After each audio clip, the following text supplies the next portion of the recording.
Well, hello there, my friends and Facebook family. How are you all doing tonight? I hope things are going well. It's cold in the ATL. Let me just tell you, I don't think it got above 40 today. And for me, that's cold. You probably, people that live in New York, you probably went outside in your flip flops or something, but that's just not my testimony. It was cold today. I am so excited about our conversation tonight. I would ask that you would go ahead and share and have a couple of Facebook parties. We're going to have a great conversation tonight. So I am going to give you a few minutes to share while I go ahead and try to find it on my Facebook page so that I can share as well. So go ahead and share, and I'll give you a few minutes, and then we will get started into our conversation.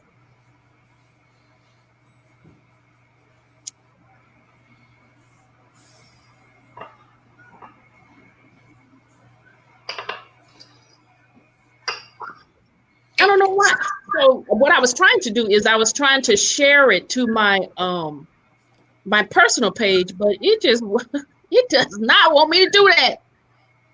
So let me log out and see if I can do it. Well, I won't log out since Janice is already on. Hey Janice, thank you so much for logging on today. If you would share so that more people can watch it. And I'm going to try one more time to share it.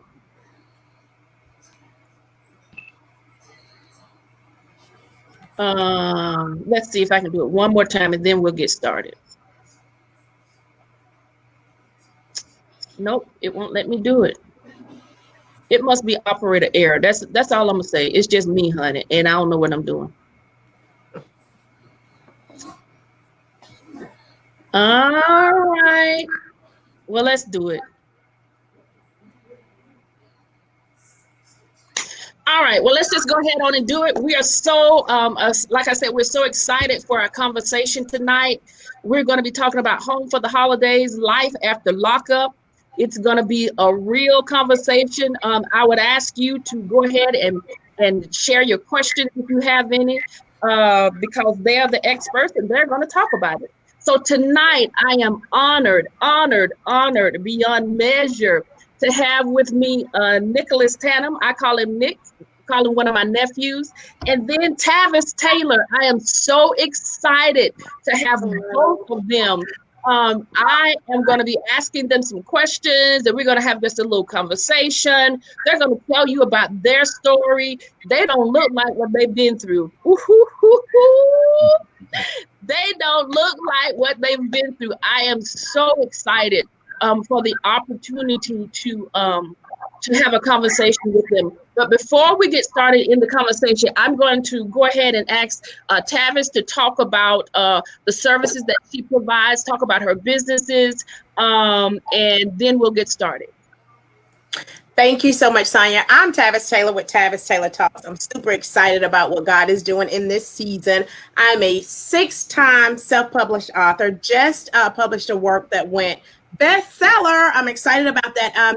I'm a certified Christian counselor and the founder of MOBS, Mothers of Brown Boys, and Behind the Walls Ministry. It's all community service because I believe in giving back. And so this interview today is super special because we will be picking up toys on Saturday to provide Christmas for children of moms who are incarcerated. So I am a giver, a philanthropist, and I love counseling people who are in a dark space. So if that is you, I am your girl. Thank you, Miss Sonya. Yes, where can we find you? www.tavistaylor.com. That's my website. You can find me on social media at Tavis Taylor Talks. All right. Thank you so much. All right, Nick. Hi.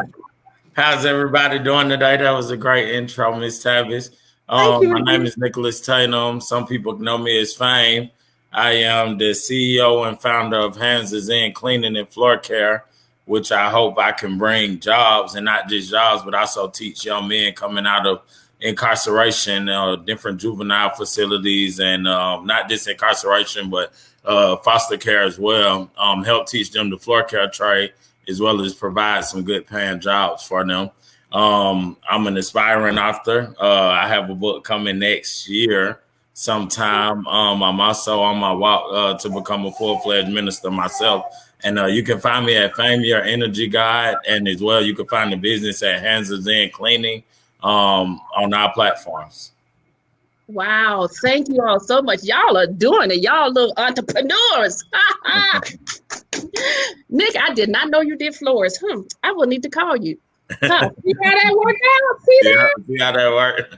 Yeah. So again, I want to thank you all for being here tonight. But before we get started into our conversation, I always ask people, Nick, how are you handling the pandemic? I know you got a new baby.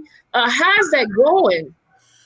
The pandemic is different. I have a fiance who loves to, double mask and triple mask. So the pandemic has been interesting. I have my different ways of handling it. She has hers, but overall, especially with the cleaning, the pandemic has actually done us some good. It's done some good in my family's life. Actually, it helped my mom out a lot through a situation that she was just involved with. So it came with a lot of different twists, but it also came with its blessings as well. Good. What about you, Tavis? Oh my gosh. Honestly, like for the first few weeks, I was like, but no, honestly, it's been a lot of highs and lows just simply because I see things differently. I've been praying for brown boys for years until at the beginning of the pandemic, and then the George Floyd incident happened. So for me, my mindset is always with everything that happens, what about our brown boys? And that's because I'm raising two amazing sons, 22 and 11. So it's had its highs and lows. Financially, honestly made more money than I made in years. Wow. Yeah, I have. But this is good. But because my heart is for God's people, and I've had to, as a minister, I've had to pray for people literally with COVID. So it's kind of like, I think I've had a bipolar relationship with COVID. Yeah. That's pretty much how it's been for me. All right. Well, let's get into our topic. Again, I want to welcome everybody that's on tonight. We are going to be having a discussion about life after lockup. You know that I'm Sonya Cruel, the transition coach. You can find me at sonyatcruel.com, or you can find me at STC, the transition coach. So I want to have just a great conversation tonight. Can you all tell me, how was life before you were incarcerated? What was life like for you? I'll start with you, Tavis. Wow, that's been like years ago. So I will tell you, hindsight is 2020. And for me, when I look back over it, I was broken before that happened. Mm-hmm. I was working at a major company, living my life, had one son. I was a single mom, but sorority girl, and I pretty much thought I had it all together, but deep down inside there were some missing pieces to it. And so for me, I think I'm a much better person afterwards, but before, I thought I was kind of killing the game and going home wearing a mask and had tons of insecurities. And that's Wow. What about you, Nick? How was life before incarceration? Like before incarceration, for me, I was a real young man. I was 18 years old. So I was real young. I hadn't figured life out. I could tell you that I figured out that I was going to prison. I figured it out kind of quick. I'll be honest with you. My life was kind of like throwing rocks at the penitentiary. At that time, for me, I was kind of running to my situation instead of running from it. Wow. So I'm just gonna have to ask you, what does that mean, throwing rocks against the penitentiary? Throwing rocks at the penitentiary is just a sign, like basically, like knowing what you're doing and you're just taking a chance. Like you just, I wanted it so bad. That was something that I wanted at the time. Almost looking back at it, I had to want it because I was doing everything to make sure that was what I was gonna get. Wow. Okay. So when the sentencing came, what went through your mind when they told you had however many years you had? Nick, what went through your mind when they told you that? I guess it got real at that moment. That throwing rocks at the penitentiary wasn't as fun as I thought it was. I could guarantee you that. It was a real embarrassing feeling for me. to know how I was raised and raised around the women that I was raised around and things like that, and to see all them in the courtroom. And I had a newborn kid, so it was really a disheartening thing to know that, you know, the thing that I was running towards was actually attainable, and I end up, you know, manifesting that into my life. Wow. Do you mind sharing how long you were given? Yes, I was given 10 years in total. Wow. And how long did you serve? 3. Wow. Oh, you were blessed. Oh, Yeah. wow. What about you, Tavis? What did you say? What did you think when they gave you that number? What was going through your mind? Well, it didn't register. You got to remember, so I was this very educated girl who didn't understand the penal system at the time. And so for me, it really didn't register. What I do know, though, is I knew what I had done. I knew how long I had done it, and I knew I was exhausted.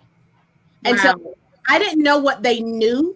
I knew what I had done. And what something that I want to share is I was released from the position where I was working 2 years before I was actually handed a sentence.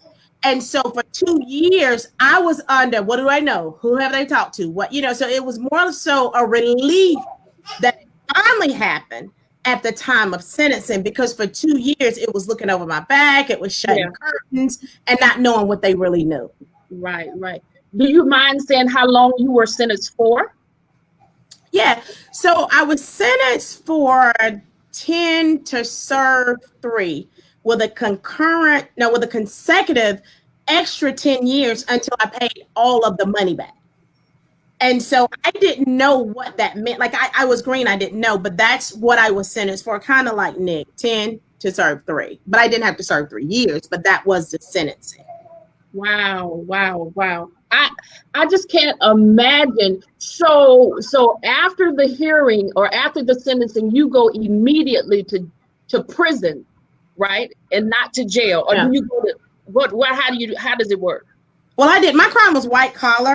And so sometimes they treat white collar criminals a little different. And so for me, because I had a high powered attorney, or supposedly a high powered attorney, I had, before we went in, we negotiated that I would have 30 days to get my affairs in order, that I would do. So I transitioned in. Wow. So I didn't have the trauma of I'm out of the world today and never gonna see it. So I was transitioning. By the time I went to the courthouse, I was like, can we please just get this over with? And I'm grateful to God that it happened that way, because it caused less trauma and I had more time to mentally prepare and to prepare my son at the time. And how old was your son at the time?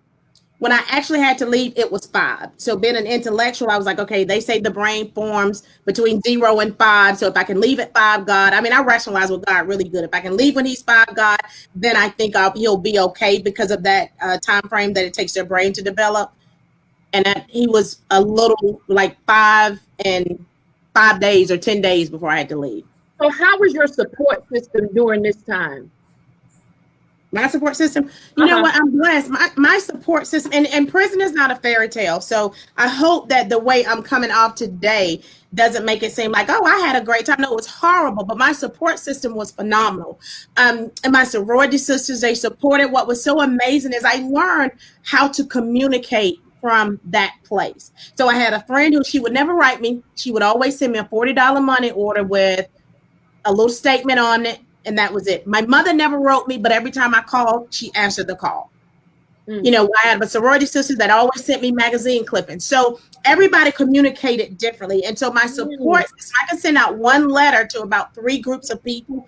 And when it was like weighing so heavy on me, because I'm a pretty strong girl, they would write me, and that encouraged me. They would come and see me. My son at the time was able to come and see me, when I was finally sentenced and finally left and went off to the next state, because the first state is jail, and then the next one is prison. And so my support system, honestly, I was truly blessed. Now, I didn't realize that until I got there. Wow. Well, Nick, how was it for you? Now, when you were sentenced, did you immediately go to prison, or did you go back to jail? How did that work? No, I kind of was like Miss Tavis. I had a very good lawyer at the time. So we were able to negotiate the same kind of deal with me being young, having a young child, at the time, they gave me about, I would say, a little over 30 days. Maybe I had about 45 days to get everything in order.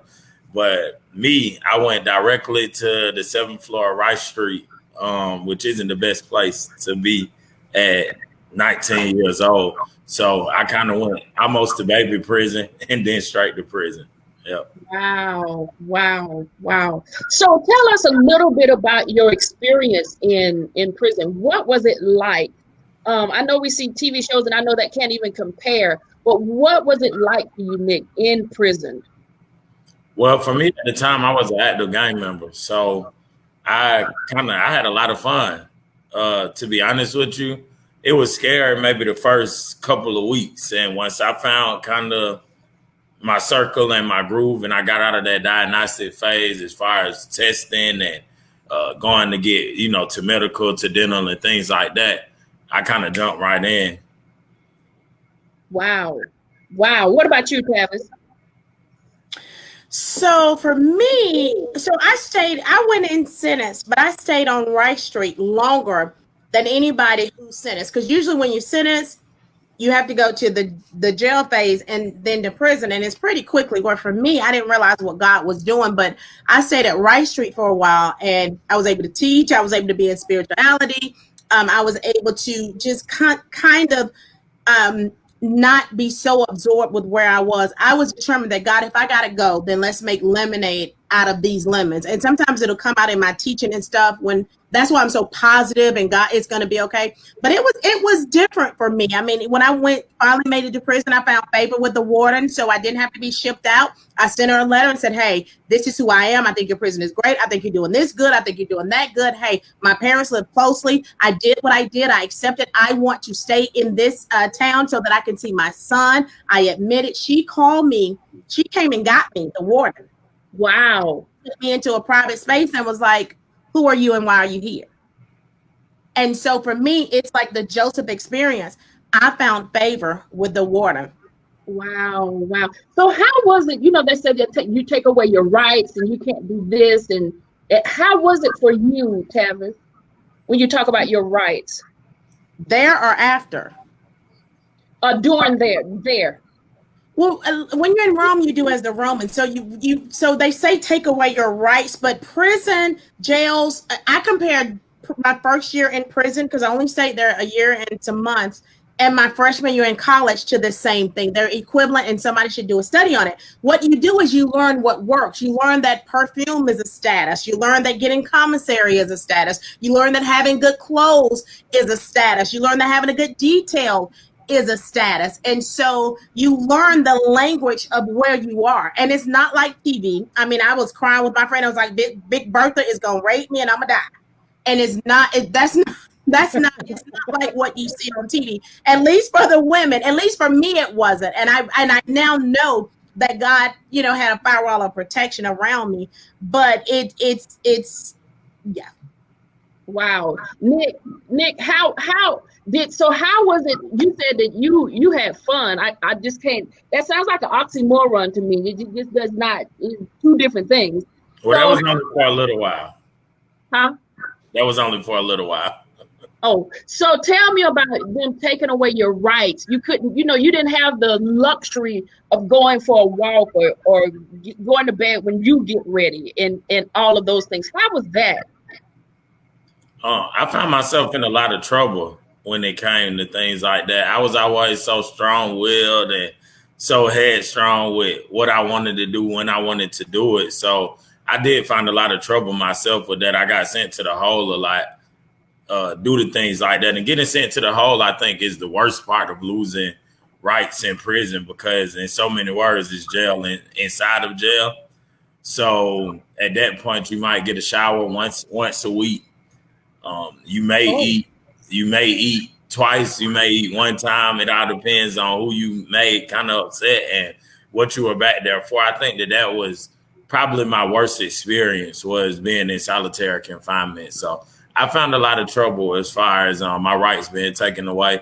And then I also find myself kind of bucking the system a lot. I would write letters, as Ms. Tavis said, to higher ups, because at the same time, I found a lot of, flaws in the system and how men are treated. And I believe that men sometimes are treated way more unfairly than women when it comes to the system, just from people I've talked to and stories I've heard. And it's a real inhumane experience. I could tell you that, to say the least, especially in certain prisons with certain levels of security. Like I said, with me being an active gang member, that kind of forced me to be classified to go to certain prisons in certain places. So, wow.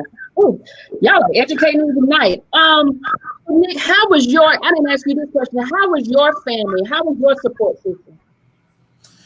To be honest, my support system was good. I wasn't necessarily close, for the most part, to where we were from. So I got a visit. Maybe at least I was able to get a visit, if not a couple times a month, at least once a month, from my dad and my cousins, sisters, different things like that. I had enough money to have commissary from whoever it was at the time. I got letters and stuff almost every day. Actually, I had some lady in the hall tell me one time, like, "You get more letters than anybody I know, son. You need to just stay up out of here." So my name was called for mail every day. I could tell you that, and that means a lot, as Tavis said earlier, as far as just your spirit and your mentality in there. Wow. Would you all share with us why you went to prison? Nick? Yeah, so I actually went to prison for kidnapping and robbery. Okay. All right. And Tavis? I went to prison for taking a whole lot of money from the government. Wow. Okay. I added people to the payroll that did not actually work. Wow. Let me tell you, I regret it. I regret it. Yes. Wow. I still regret it some days now, because life after lockup is not the easiest. Yeah.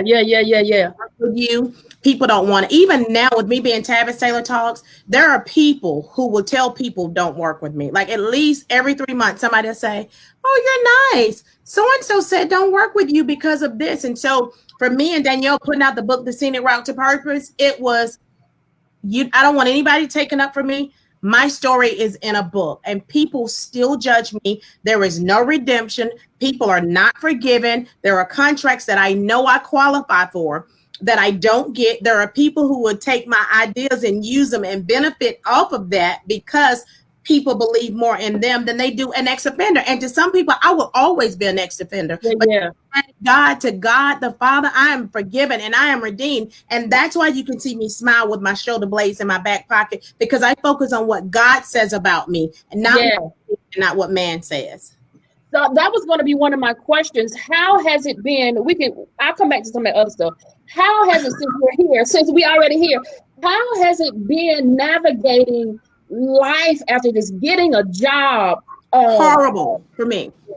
Wow. Horrible. I've gotten jobs. Let me tell you, I have gotten jobs and did the job and saved companies thousands. They get what they need and they can let me go. I've been underpaid. People have promised me jobs. People have promised me contracts. It hasn't been easy for me. Wow. It's not. Yeah, I can tell you case after case of people taking the idea. And there's a lady now that I watch all the time, and it was my idea, but she's making millions now off of my idea, and there's nothing I can do about it. And she told me, "I don't want to work with an ex-offender," after I gave her all the ideas. What about you, Nick? Mine has been horrible. Mine has been very bad, as you can imagine, because I also have a kind of lengthy arrest record for violent crimes, and I'm what you call a violent offender.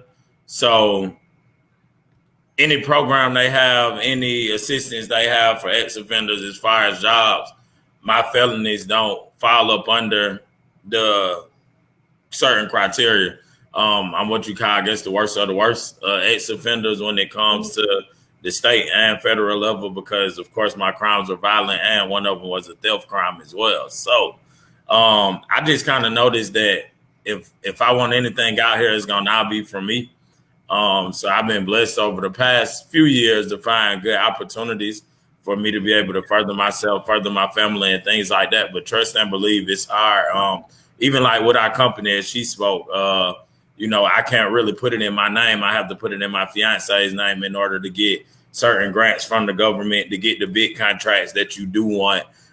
in order to keep, a nice amount of money coming. And even as she said, even with us doing whatever we've done, writing these books and being out here in the community, I do a lot of community work. I do a lot of youth ministry work with my church. And it's just to some people, you are what you are. And you just kind of have to learn how to roll with the punches. Me, I just learned that it used to get me down a lot because I was still a young man when I got out. So I was a young man with a young child at that. So it used to get me down a lot. And it actually turned me to, in my early stages of getting out, back to what I was doing for money, because it was like, what other way? It's just sad, the rehabilitation that they claim that they give me is just not there. That's just not there. Can I make a disclaimer? Yes, go ahead.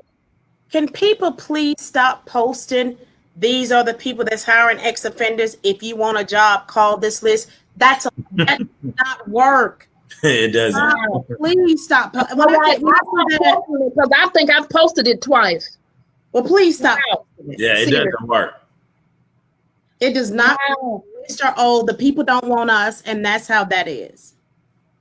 Somebody said that is why so many ex-offenders create their own brand. Wow. And even that's hard. My brand was created off of faith. It wasn't created off of anything else but faith. Like what I do now is 100% faith-based.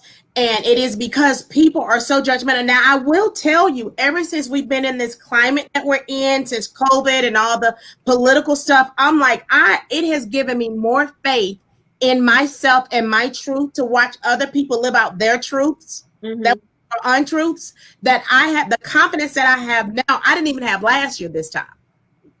Wow. Wow. Wow.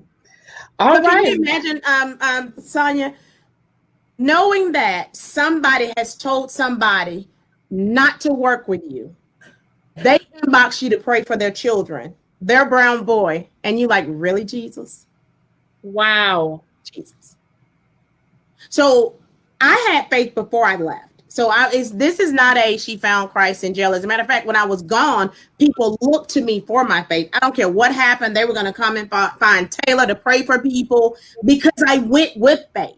You know, what I did, and when most people are, when they're offended for me, if you look up the arrest rate of women who have been molested, most women who have been molested have gone to prison or gone to jail or done something. Or most of the people who are incarcerated women, there's a high percentage that have been molested. And so we want to pick fruit from the tree of she should have known better when we need to get to the root of why did yes. There's a lot of trauma. I've been doing a lot of research on trauma, and there is so much that we don't deal with. And sometimes when people don't have a way to voice what happened, when they don't have words to express what happened, it comes out in their behavior. Exactly.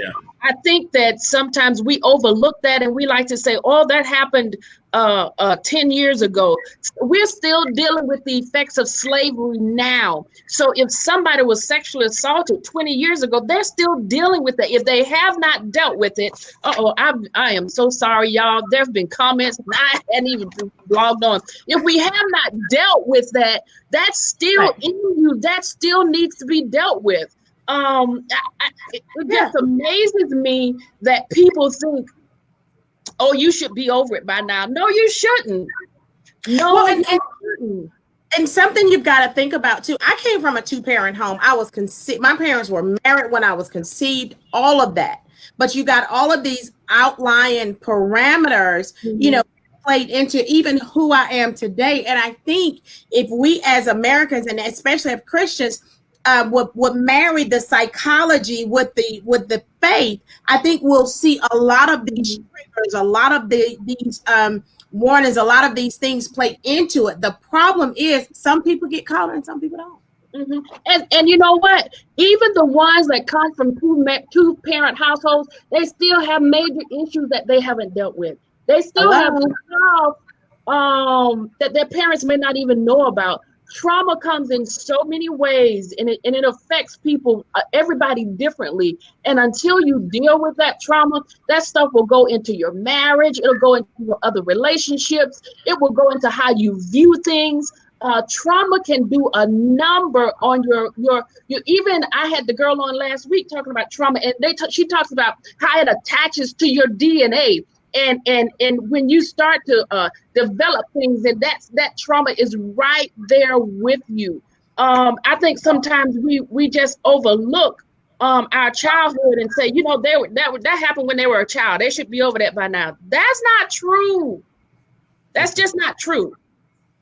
And especially in our community, we don't like to deal with counseling. We don't like to tell what happens in this house stays in this house. All that craziness, that's crazy. And that's causing some of the problems that we're experiencing now. I'm sorry, I got off on my little tangent. Absolutely. Okay, let me come on back. You can't have life after lockup without the trauma. Yeah. They go hand in hand. Nick, what's your my interview, but Go ahead, baby. Go ahead. No, you're right. Go ahead. Nick, let's talk about trauma a little bit, because you were. And here's the thing about jail and prison: everybody has a story, right? And I can attest. And Nick, I want your input on this, Nick, about the trauma of people. Even if you don't have it, the people around you, the stories start to marry each other. Mm-hmm. The daddy's not there, the single parent home. I lived with my grandma, that type of thing. Okay. Yeah, well, there it is. I was raised by my grandparents for the most part. My dad went to prison when I was 10 years old. I had a lot of trauma. I had a lot of trauma as a child, a lot of childhood trauma, a lot of cries for attention were sometimes taken out of context. And like I said, my behavior definitely spiraled out of control. As I said earlier, I was just kind of wanting the light, but I think I was wanting the attention from some of the people who may have caused me some trauma more even than I wanted attention. And it just led me to where it ended up leading me to. But you're absolutely right. I believe almost everybody I've talked to in there, outside of there, who's been through it, every young guy who may be in foster care or maybe going through the juvenile system, or maybe who hasn't even gotten there yet, but is headed in that direction, have some kind of trauma that stems. And I think that kind of fuels that type of behavior and fuels that type of mindset. Think about the child that's in foster care, male or female. You have been taken away from what you know. You have been taken away from your parents, bad or good. That's all you know. And you've been put in the home of somebody you don't even know who they are. You don't know where they came from. You don't know what they're going to do to you. And then they want you to go to school and function like everything is okay. That is the craziest thing I have ever heard of in all of my life. Absolutely. It's just absolutely, even for our kids that are homeless, you don't think that they're at school thinking about where we're going to stay tonight. I wonder what we're going to eat tonight. I wonder if mama got enough money for the hotel tonight. I wonder who mama going to let come over so we can stay in their house tonight. Come on. I think we are so far removed from reality when it comes to what our kids deal with, when it comes to even you living at your grandparents' house, whether it was your decision or your parents' decision, that has an effect on you. And we also have to talk about the effect of prison itself when we're talking about trauma, because a lot of people repeat, and I see a lot of people who just kind of fail in life after prison. I had a buddy who had a heart attack. He was my co-defendant. We rode on the bus to prison together, shackled up together. He had a heart attack and passed away December 31st, 2018. So a couple years ago. And he didn't die because he wanted to. I believe that truly, really and truly, I believe that just the traumatization that happened from just being in prison, it was too much for him to bear, from not being able to get a job or from being on child support. You have no way to pay the child support, to, like Ms. Tavis said, people just slapping you in the face because of what you've done. And that traumatizes a lot of people. Not only just that, you can only imagine what people see in prison. So, I know people, for me, it was that I couldn't sleep. with anybody for a while, no matter what female it was. I found myself hard just sleeping, even at my grandparents' house, even at my aunt's house. When I got out and I was on the house arrest bracelet, it was just hard to sleep. And it wasn't even because of the bracelet. It was just hard to sleep, period. You know, it's waking up at 3 o'clock in the morning, hearing knives being sharpened or thinking that somebody is going to do something to you. It was, for me, it was living in paranoia for, I mean, I could even say that now to this day. Yeah. I still get kind of shaky with a lot of crowds. I get, when I'm in a dark place, per se, I can't go out to the bar or to the nightclub, because when I'm in a dark place, it kind of triggers this anxiety inside of me that like, I'll be attacked, or that I won't be able to see what's coming. So we also have to find ways, and I hope that we'll be able to be some of the ones through our talks and through our books who help the younger generation and the next generation, or even people who are our ages, kind of navigate that trauma and turn it into something more positive and find a way out of it. Yes, absolutely, Monica. You sure may comment, and I'll read your comment. And there are certain triggers after a trauma. There are just certain things. I remember this girl. I was used to work in an area, and I would whistle coming down the hall, and she had to tell me, please don't whistle when you walk down the hall, because it triggered when the man was coming to sexually assault her. So I had to stop whistling. Certain things that trigger stuff in you, if you haven't dealt with it. Go ahead, Tavis. No, you're absolutely right. There are so many different types of triggers that we contend with. Now, you got to remember, we have things that we contended with before we left. They didn't go away. So what happened is you got this compounding of that, plus this, plus everybody expecting you to get out and you get that job that's on those piece of papers. And if you don't, it's because you don't want to get them and you don't want a second chance, but you don't deserve a second chance, but you need to come and pay your probation. But I'm not going to give you a job because you're a convicted felon. And so guess what? If you don't pay me, you're going back to jail, back to prison, because you can't pay me. The system is so broken. It is so broken. Before this earth, I pray that I can stand before Congress and explain to them how the system is broken. I remember when I was on probation in Monroe, they would keep you in there all day from 8 to 4. Like you're in there. It took hours and hours and hours before somebody could see you, and you can't say anything. You can't get upset, and you shouldn't have did what you did. In Georgia, you never finish committing your crime. In society, think about Michael Vick and the dogs. They talk about Michael Vick and the dogs. Never mind all this other crime we have going on. Yes. He will never be able to redeem himself because we live in an unforgiving society. Well, Martha could forgive herself.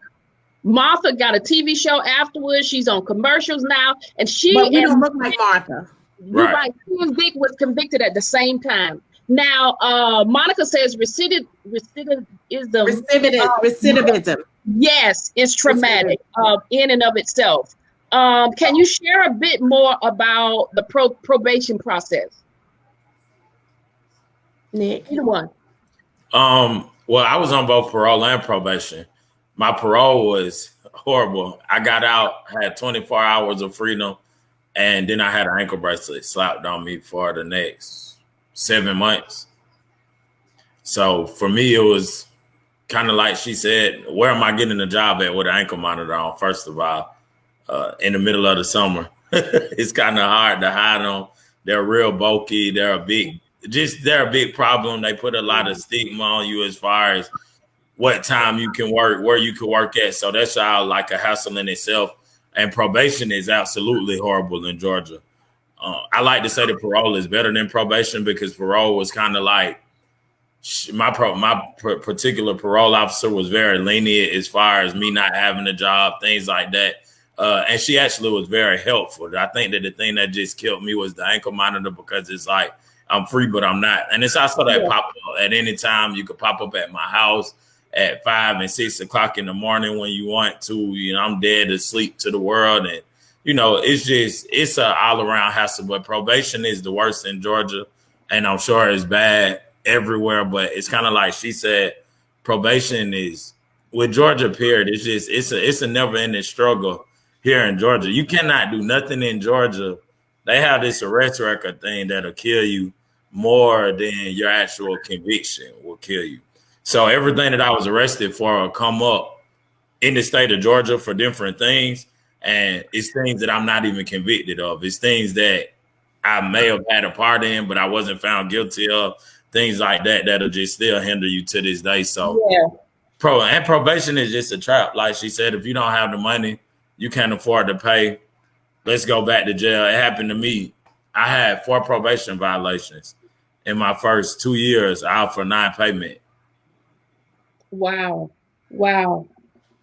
And Monica says we must help our people break the chains. Absolutely. Tavis, go ahead. The only way we're going to do that if we vote people in who can make the changes at the legislator level. Mm-hmm. And that there's not going to be any changes. You got to think about it. We got good old boys making these decisions. We've got people who've never been in these positions before making these decisions. You know, I have a friend who is a diehard top 1% Republican, and she's had to watch my plight. And it's been so disheartening because had she not watched my plight, she would not have believed the things that she's been able to see. Like me being on a job and them saying, hey, you know, we don't want you anymore because you have a record. Well, I told you I had a record before. So it's very disheartening. But unless the powers that be talk to somebody like me and Nick, unless the powers that be really dig into it and stop trying to pad their pockets, we're going to continue to go in this cycle. Now, do I pray that it changes? Yes. Do I want to start a movement like mobs for people who are incarcerated? I absolutely do. But it's tiring and it's consuming. Yeah. Wow. How do you in this fight, how do you take care of yourself? Both of you. Tavis, how do you take care of yourself? I've just been given 6 months to take care of myself and nobody else. That was a prophetic decree. God said, don't do anything for anybody else, only because I know what it's like to be an underdog for real. So if I see an injustice, I mean, I think I'm a social activist at heart. If I see an injustice, I want to help people fight. So, you know, I have mobs. Moms call all the time, whether they go into court, their sons are acting out. Wow. Because I know what it's like to feel hopeless and helpless. I just want, through Jesus Christ, of course, to help people have just a little hope. Hope deferred makes the heart sick. I don't want anybody going to bed feeling like God doesn't love me. Why is this happening to me? My world is over, because those are the things that lead to suicide. And if I one life by helping somebody else. So to answer your question, I'm just learning it. I'm getting better at it. And it's more than just getting my toes and nails done. It is safe. So I've said no to people in the last couple. This has just been 2 weeks in, honey. I've said no to some people. I've said no to some places, and I've said no to some things. And I'm really, really proud of myself. Well, thank you for saying yes to me. I appreciate that. Somebody said employers interview to make a quota, not to make a difference. Absolutely. And Nick, I want to know, have you ran up against this? They give you all these prison ministries that's helping people get jobs and what they're supposed to do and all this kind of stuff. Those lists, that list didn't work for me either. They were waiting for money from the government. They were waiting for this. Oh, you should do this. It just wasn't helpful for me. I don't know about you, Nick. That's how I was. Everything that I've gotten outside of prison as far as opportunity came from me telling my story and somebody just being like, man, you know what? You're a real inspirational young man. I'm going to give you a chance because I don't want to see you out here, or through knowing somebody. I never got help from any program, never got help from any prison ministry, from any ministry in itself, period, honestly. And I have like an uncle who does the craziest of craziest things. He's a career criminal and he gets a lot of help, but he also is a part of the white church, you know, and they do things different on that spectrum. So to answer your question, no, I've never gotten any help from, and I guess that's how I take care of myself. I want to start through whatever I do, whether it's the cleaning business or the purpose clothing or whatever it is, it's all about helping somebody in a similar situation to us, or stopping somebody who I can see heading into that similar situation. So I know that I kind of help myself. I call it my last step of the 12-step program. I kind of take care of myself, even mentally. I take care of myself by just reaching out and trying to figure out a way every single day that both me and my fiance can be of some kind of way paying it forward towards helping others who may be going through the same things or the same trials and tribulations that we're speaking on now. Wow. Wow. Well, I have to tell you, I know you all, and I don't know you as personally as Danielle, but I know both of you. I've spoken with both of you, and both of you are such great humans. I, I am sorry that you went through what you went through, but I so appreciate you willing to tell your story, to share with others what happened to you. I am so appreciative. Now, since we have a little break, I want you all, Tavis, no, Mick, you go first this time. Tell us about your business. Okay, so just a little bit about Hands is in Cleaning. As I said, me and my fiance started it actually earlier this year. I have been doing floor care for the past few years now. That's honestly one of the few jobs that you can get prior to having detail work and things like that. In the prison, it's kind of easy to get people that is not a real background checky type of situation. So I just picked up the trade and I was just like, you know what? I'm tired of working for people. I had a new son and I wanted to kind of be at home and I wanted to help more than I did, just being on the road working for $1. I like to say purpose over a paycheck. So I just figured out I could help young men and even young women who may be going through a situation where nobody else will give them a chance. I can help not only just get them a job, but I could also teach them a trade. So that's kind of what Hands is in is all about. That's everything it's about. Honestly, that's why it was started in the first place, because it's a very lucrative business and it's a very lucrative trade to learn, and it doesn't take long and it doesn't take you to be the smartest person to learn it either. Purpose Clothing is our baby. Purpose Clothing was started to kind of piggyback off something that we were already doing called Books and Breakfast. I started Purpose Clothing so that I could raise money to bring books and literacy into low income communities like the community I'm from. I'm not sure where you're from, Ms. Tavis, but I just wanted to do something that had a charitable type thing to it. And I also wanted to bring something that believers could wear, something that people who are the underdogs could wear and know that they're wearing it for whatever their true purpose is. So we named it Purpose Clothing, and we're just kind of working with it, getting it tweaked up to exactly how we want it. But if you do buy anything from Purpose Clothing, just know that a nice, generous portion of everything that we get goes to providing these books. I have like 4,200 books now that me and my fiance raised through an organization called Children's Read, who I work with, and they do great work in the city of Atlanta and DeKalb County schools as far as providing the pre-K and the kindergarteners with books. And I feel like education is key. That's the only way that we'll get ahead as a people. So that's just kind of my swing on doing my just do. And what about your book? And the book will be coming. That's my other baby. The book will be coming. We'll give y'all a date sometime next year. I believe it'll be in divine timing. The book is gonna knock people south. The book is gonna, make you want to call me about your young man or woman. I hope also. The book is just gonna be great. I cannot wait until the book drops. When the book drops, we're gonna definitely rock the world. Hopefully me, Miss Tavis, and Miss Danielle could be on a nice book tour next year once the COVID lifts up on us and we're actually able to speak. I just can't wait to speak after the book. I think that's my main thing. Right now I'm in that phase where we're waiting until the book comes out for me to do a lot of speaking and stuff like that. So I definitely can't wait until the book comes out so that we could get this show on the road. Well, you'll be back once the book comes out. Right. Absolutely. All right, Tavis, tell us a little bit about your businesses.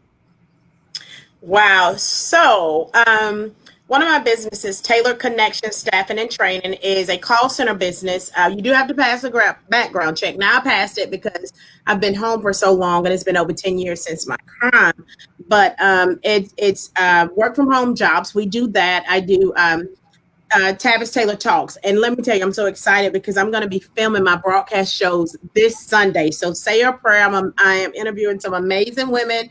I'm really excited about that project because I know this is God ordained, and it's talking resilience with Tavis, talking to women who are killing their game, but they've had to be resilient and bounce back from some things. I do one-on-one coaching, one-on-one mentoring. I'm like Nick. I root for the underdog. I gravitate towards the underdog because guess what? I was the underdog, and because I'm no longer the underdog, and I don't let people classify who I am. I want to pull others out.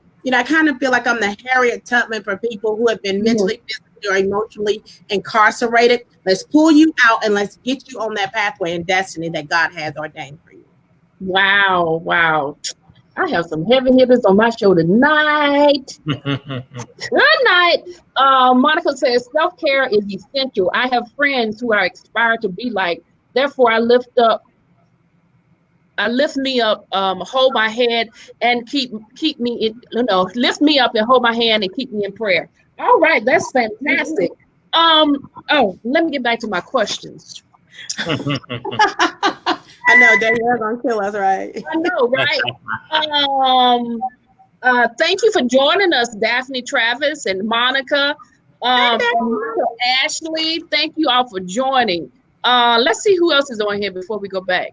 Latricia Pugh, she said employers interview to make quota. And then she also said something else that was really good.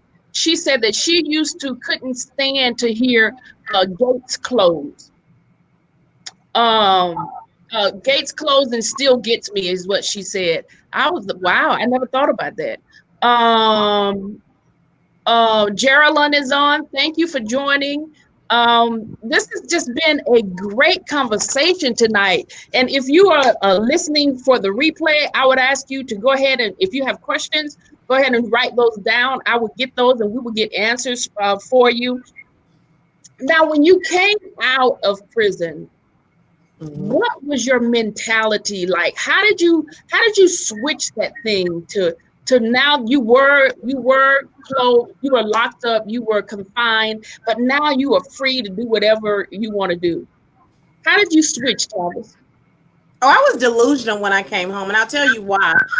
They had a job fair when I was there, and so I wrote the commissioner at the time for the Department of Labor, and I told him how amazing it was and how I thought they could make it better and all of that. And so coming from an inmate, he sent somebody in, his right-hand person or whoever was over the jail part of the Department of Labor to see me and to promise me that when I came home, I would have a job. It did not work that way. And I figured I would be the poster child for having a job because I had a master's degree. I did my time. I did all of that. And it was total opposite. And so I had this, okay, I'm going to be okay. I'll be able to get a job. I can go to my parents' house, 2-parent home. And it was nothing like that. It was horrible. I was devastated. Sometimes I would still get up in the middle of the night and stand beside the bed. People expected me to be okay because I had parents. They didn't check on my mindset. They didn't realize that I needed resources, even though I had parents. So coming home, it was horrible. It was an adjustment period. And I would tell you now, when I see the cops, I still cringe. And that was in 2004. Wow. What about you, Nick? Mine was similar.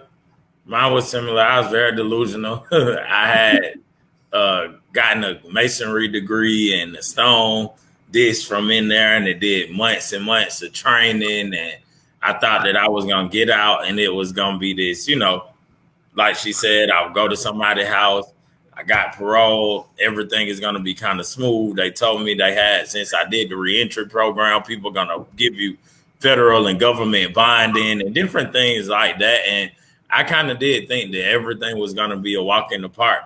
And when I got out, as she said, I found myself spiraling quickly back to where I was because my mindset was also on, just being honest, my mindset was also on, I'm a monster, like just from coming from there to there, and even see how you treat it from the first day you get out, even from the day of them releasing you, it's like they still treat you like a monster even in there. Like, so I was just like, I'm a monster to people.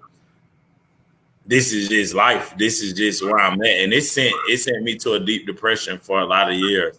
It's sent me spiraling down for a lot of years because it's definitely a discouraging transition because you do have these false pretenses kind of made up in your head that I will be able to get out. And then you see these lists, or you go to these programs that they do offer through the state or whatnot, and they're telling you, oh yeah, well, we just built you a resume. Now all you have to do is just go fill out this. And as Ms. Tavis said earlier, even going on a job for a week, and then the job tells you right before you get that first paycheck, oh, we just got your background check back from here and there. You're like, well, I thought you already knew about my background. And it's like, yeah, well, you can't work here anymore. So it's definitely, the transition needs to be better. I think that the state can do a lot more than what they do. And hopefully I'll be able to help a lot of people transition and just get something going when they get out, because it's definitely hard to get going. Like I said, even to this day, and I've been out for quite some time myself. I've been out since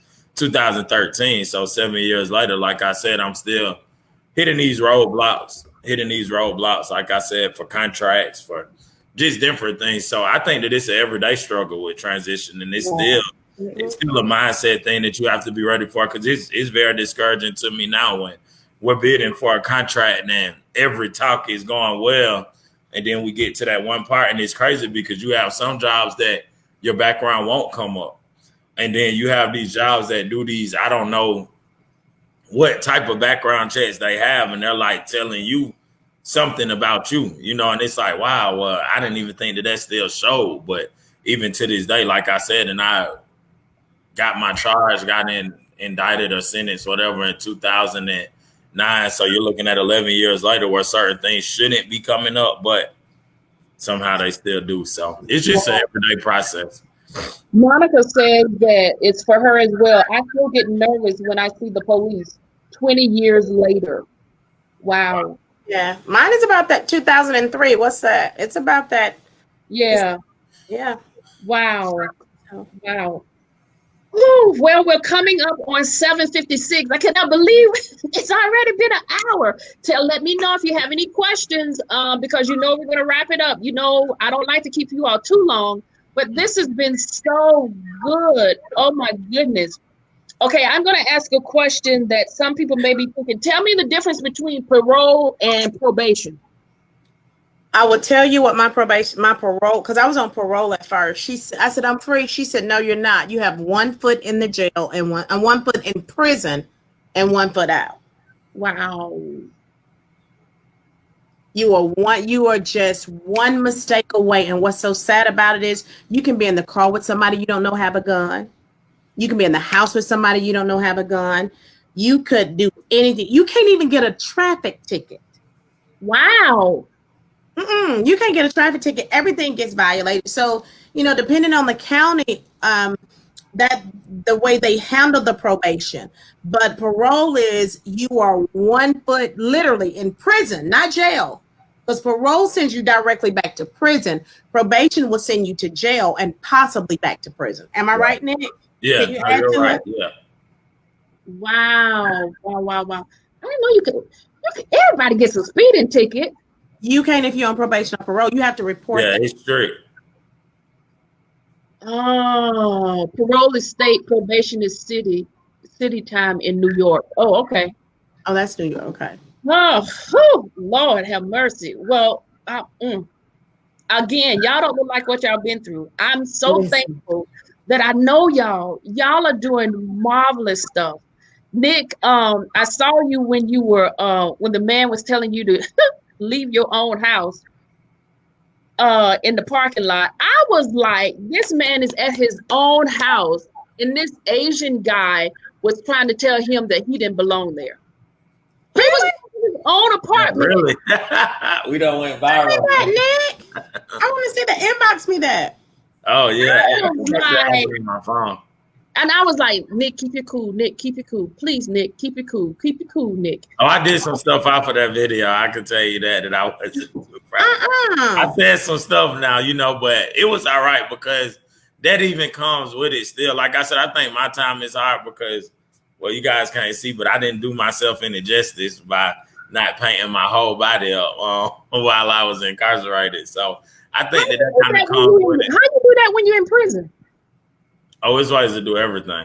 It's different than men and women now. I had a cell phone in prison. I could say all this stuff. No, you stop confessing. Oh, well, I mean, it's all good. Yeah, I had a lot of stuff going in prison. You could do some people think prison is fun, being honest with you. I think that's the problem too. That's the mentality that a lot of men have adopted. I can only speak for men, but I know so many men with so much time that they've honestly adapted, because prison is like, Miss Tavis can probably second this, but it's like that dark world. It's like a underworld of so many things going on, and it's like an abundance of stuff in there. So to some people, it's like, I'm not even mad that I'm here anymore. It's just like, I'm here and I got life, or I have 20 years, so I'm not even gonna worry about my, case, or how I may be able to get some of this time back or anything like that, because it's an adapting thing, I suppose.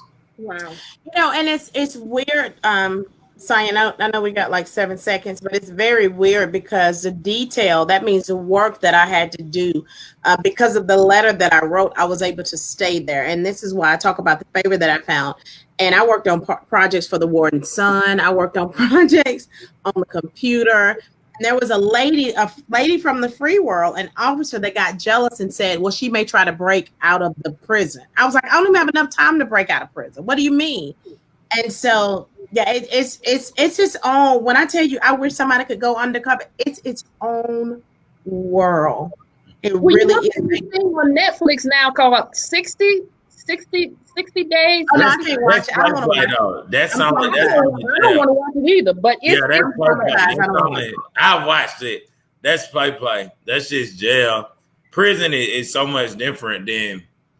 I mean, Rice Street is another beast than a lot of jails in the world, period, from what I've heard and how it's ranked and things like that. But it hits nothing on prison. Prison is more. One thing I tell everybody is, if I had to have a choice, ever again, would I sit in Rice Street for those months? No, I would like to go to prison, only because prison is where they give you the most freedom at. Prison is where you kind of get to adjust. And like she said, you kind of get to these camps that you may or may not be at, because, that's always just a per the system thing, but you actually get to kind of settle in. But yeah, it's definitely it's a different world. Now tell me about Rice Street. Rice Street is horrible. That's why I go back to ministry for 16 years. Nick, you talk about the male's version of, because I was at the New Beginning program. You talk about it, Nick. Oh, well, I went to the 7th floor of Rice Street, which tell me what Rice Street is. Rice Street is a Fulton County jail. It's one of the dirtiest jails. The feds had to come take it over. Actually, while I was there, the feds stepped in and took it over. I mean, we were getting fed cold food, supposed to be 3 times a day, probably getting fed twice a day. They giving you sandwiches at 2:00, and that's the last meal you get for the day. But on the 7th floor, I was actually where nothing but murderers were. So anybody who was getting sentenced to death row, You were there at 19?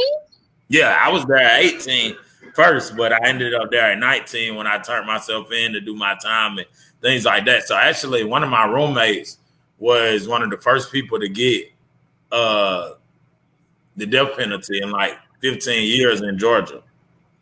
And it was for a murder of some kids out on the west side. And he even told me, he was like, bro, when you do your time, little bro, stay out. You got a light on you. It's no way, I don't want to never see you again. He the next time I see you, I know when I'm going to die. So the next time I see you, I hope that it's sometime after that. And I'm like, wow, that's just so wild. Rice Street is another beast, because it's not a lot of hope in there. On the 7th floor, when I got my bond, I went straight to the 7th floor the same night I did my crime. Well, a couple nights after that. And it was crazy, because even the nurse was kind of skeptical about my 3 card, what you call it, and going up there. And she was like, I don't know what you did. Well, she could see at that point, and she was like, I don't know what you done got into or why, because I'm from Decatur. So when me committing my crime in Atlanta, it was kind of crazy, because of course, back at those times, you had the kind of east side versus west side thing. So me being from the other side of town, it was already I didn't really want to be in Rice Street. I'd have rather been in DeKalb County, where it was a chance of people I knew and things like that. And I ended up going to Rice Street blind. But the 7th floor was for strictly people who are the most cutthroat, violent people you could meet. I mean, everybody up there had been up there for 4 and 5 years awaiting murder trials and stuff like that. So it was even certain ways that I had to act in there, because it's you can't be the one who they know is possible to go home. Like they literally cheered me on from the dorm that I was in when I got my bond. Like they was cheering, like, oh my God. I was the first person out of that dorm to get a bond in 3.5 years. Wow. So blessed. I could say that. Wow. Ooh. Tavis, you were gonna say something. I forgot what you were gonna say. I'm sorry. It's a mighty dark place, is what I would tell you. I would tell you this one scenario. We used to pray because if you know Tavis, she's gonna pray. You talk on the phone with me now, she's gonna pray. And we used to pray, and I'll never forget there was this lady named Doris in for a murder charge, but she was abused, and I could feel in my spirit that she was abused. And we used to pray at night, and we had started chanting and praying. Whole pod coming together and praying, and no lie, one night in the middle of the night, raw sewage started coming out of the floor, spitting up out of the showers, out of the toilets, everything. And we had to tread through raw sewage to my knees to another floor. Oh yeah. Oh yeah. Let me tell you something. That's why when you're smiling, raw, when I tell you raw turds, yes.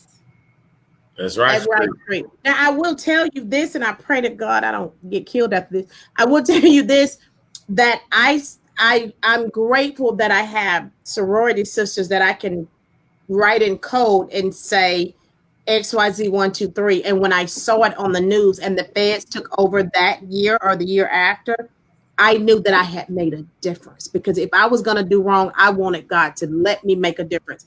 And I can tell you the court case off of here that arise because I had to contend with that, and I was determined I was going to make lemons out of that lemonade. Raw sewage, yes. Oh my God, I don't even want to deal with my own. Oh, I will never forget that. That's one of many things. 23-hour lockdown. Guards pulling you out of your cell, getting mad at you. Yeah. It's deep in Rice Street. Taking your stuff because you think you're privileged, because you're educated, talking down to you because you're educated. Oh yeah. But we serve an awesome God, and look at us now. Look at you now. All of that ugly stuff will never be in a book. No, I would be on my deathbed before I tell some of that stuff. I know that's right. Wow. Well, y'all are two beautiful people, and I'm glad to know you. So nobody sent in any questions, or I didn't find them. I didn't look at them. Crystal Bird is watching. I don't think I said your name right. Let's see who else is watching before we get off. Melissa is watching. Thank you for joining. Daphne said hello, Tavis.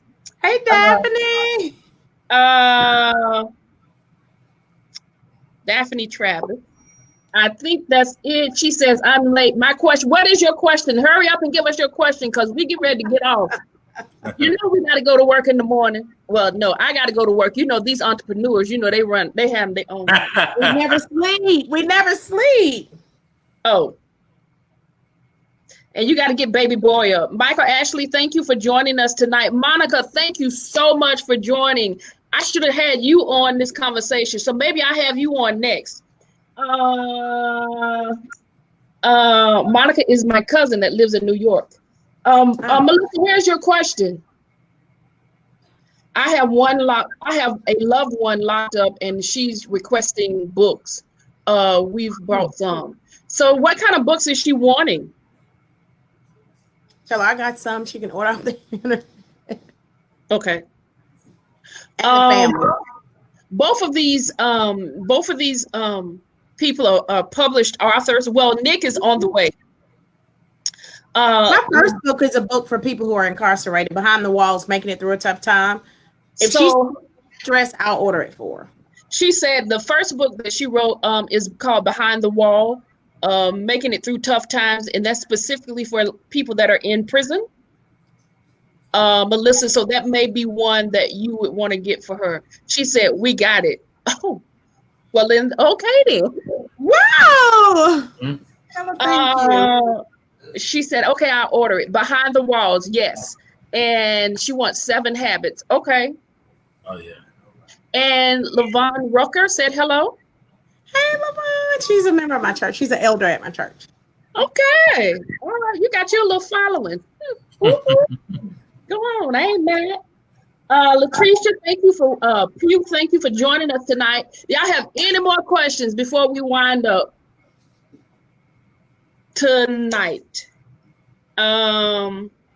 Nobody's typing, so I'm gonna yield the floor for you to give your final thoughts. I'll start with you, Nick, since we started off with Tavis. Give us anything, final words, any final thoughts, anything you want to tell us, anything. I just want to say thank you to you for the opportunity. Thank you, Danny B, for putting us all together. And it was nice to meet you, Miss Tavis. Like I said, we're going to speak greatness over the next year and years to come. So I'm sure that I'll be seeing you and we'll be doing some great things together. And thank you to everybody that tuned in and just watched us and gave us a nice hour or however long you gave us of your time. And be on the lookout from all my experiences from rejection to redemption. I'm sorry, that's the book. So you'll be looking for that next year sometime. I love Nick. Nick is just the nicest guy. Oh my goodness. Nick, how old are you? I'm 31. Nick, bring the baby up so we can see the baby before you go. Bring the baby Come on, up. Riley, bring the baby up. Let me see my baby. Hold on 1 second.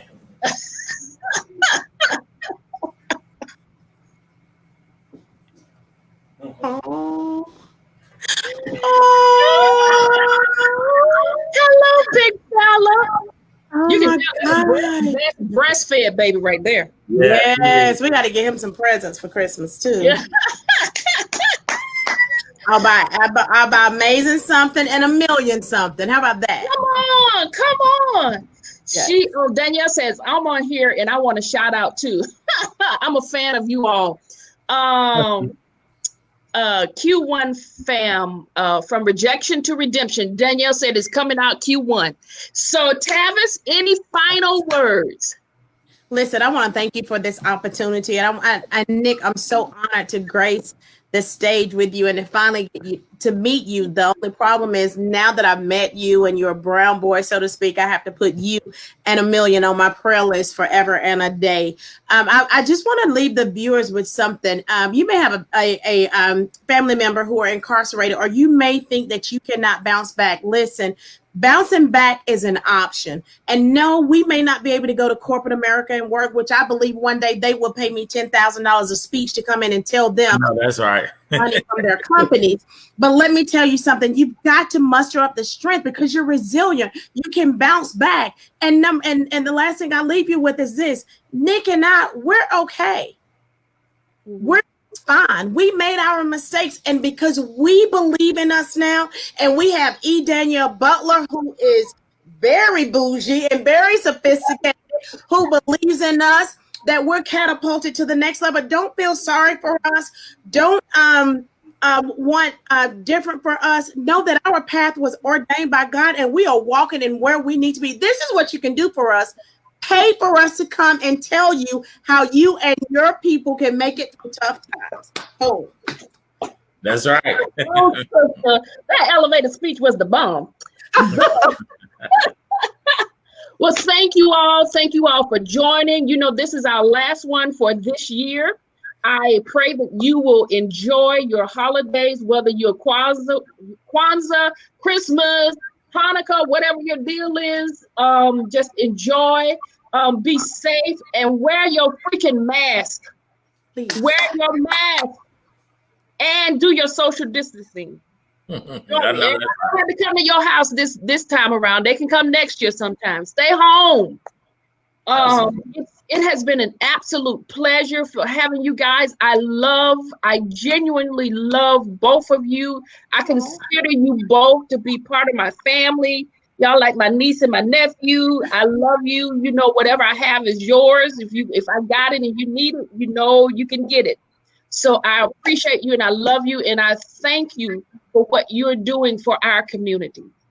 I really, really, really do thank you for that. And I think I see where I'm going to be sowing some money. So I appreciate you both. I'm honored to call y'all friend and call y'all family. Thank you. All right, babies. Bye, Nick. All right, Miss Tavis. Okay, Auntie, I'll be seeing you soon. See y'all next year. All right, bye. Okay, don't y'all hang up. Y'all stay right there. Okay.